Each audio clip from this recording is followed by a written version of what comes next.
یمن کا ایک قبیلہ تھا بنو کلب. اس قبیلے کے ایک شخص تھے حارثہ نام, ان کی بیوی سعدہ. ایک چھوٹا سا واقعہ بتا رہا ہوں. حارثہ اور سعدہ چھوٹا سا خاندان تھا, 3 بچے تھے. حارثہ کے بیٹوں میں ایک بیٹے کا نام ہے زید. نام یاد رکھے, بہت امپورٹنٹ نام میں ذکر کر رہا ہوں. ایک ہی نام ایسا ہے جو قرآن میں آیا ہوا, وہ زید. یہ حارثہ کے بیٹے زید ہے, بیوی سعدہ ہے.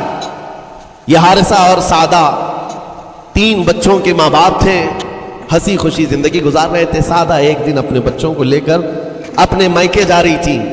راستے میں ڈاکوؤں کا حملہ ہو گیا, مال سب چھین لیا قافلے کا. اور اتفاق ایسا کہ یہ 8 سال کے جو زید تھے ان کو بھی ڈاکوؤں نے چھین لیا. ایک ماں سے اس کا 8 سالہ بڑا بیٹا چھین لیا جائے تو ماں کی کیفیت کیا ہوتی. اس قدر درد میں تھی ماں.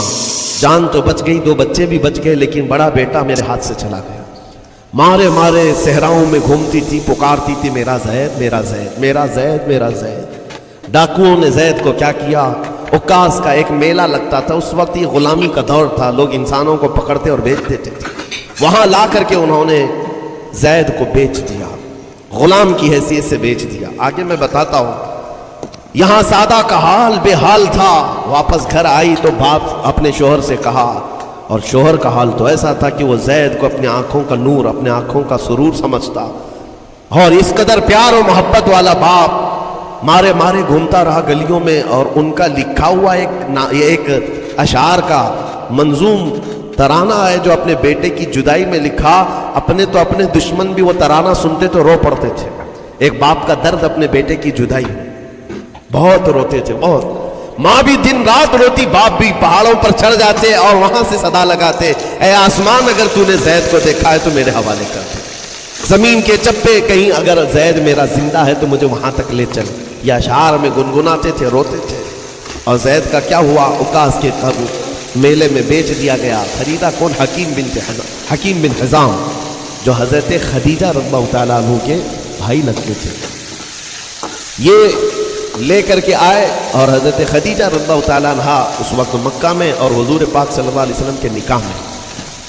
تو حضرت خدیجہ کے پاس یہ زید آ گئے.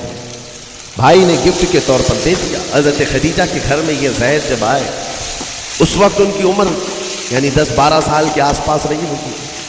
اور یہ ایسا لڑکا جو چھوٹی سی عمر کا, ادب اتنا تھا کہ ہر ایک کا ادب کرتا, بڑے اچھے خاندان سے تعلق رکھنے والا. ہوا کیا, ایک دن آفتاب رسالت, ماہتاب رسالت رسول پاک صلی اللہ علیہ وسلم کی نظر پڑی. دیکھا اخلاق و کردار میں کامل بچہ ہے, اور ایک ہی نظر میں بھاگ گیا. پوچھا حضرت خدیجہ سے, کہا کہ یہ غلام عکاظ کے میلے میں بیچا گیا ہے. حضور نے فرمایا یہ میرے حوالے کر دو, میرے حوالے کر دو. حضور نے جس کو پسند کر لیا ہو, حضور نے جس پر نگاہ رکھی ہو. اب وہ زید خوشی خوشی حضور کے پاس آئے. نبی پاک صلی اللہ تعالیٰ علیہ وسلم ان کے اخلاق سے بڑے خوش تھے, اور اس کے بعد محبت بھی ایسی دی, ایسی شفقت دی کہ زید کو نہ باپ کی خبر تھی نہ ماں کی خبر تھی. جو کچھ تھا وہ رسول اللہ کے پاس تھا. حضور پاک صلی اللہ تعالیٰ علیہ وسلم کی تربیت میں دن گزرتے گئے, بڑے ہو گئے, یہاں تک کہ 16 سال کی عمر تھی. ایک دن حج کے موسم میں یمن کا بنو کلب خاندان آیا ہوا تھا, اور وہاں حج کے دوران وہ لوگ زید کے باپ حارثہ کے لکھے ہوئے اشعار پڑھ رہے تھے اور لوگوں کو رلا رہے تھے. ایک ہمارے قبیلے میں باپ ہے جو بچھڑے ہوئے بچے کی یاد میں روز روتا ہے, اس کے اشعار کو سنو. لوگ سن کر کے رو رہے تھے, یمن کا کوئی ایسا باپ ہے جو یوسف گمگشتہ کی خبر میں رویا کرتا ہے. یہ لوگوں کی بھیڑ لگی تھی, اسی کے سامنے سے زید کا گزر بھی ہو رہا تھا. بنو کلب کے لوگوں نے زید کو دیکھا, پہچان لیا, یہی تو وہ بچہ ہے جس کی یاد میں اس کا باپ روتا ہے. اور اس کو بلایا اور کہا تیرا نام, کہا زید. باپ کا نام حارثہ, کہا یہی تو ہے جس کے غم میں پورے اشعار پڑے جا رہے یمن میں. زید سے کہا تجھے پتہ ہے تیرے باپ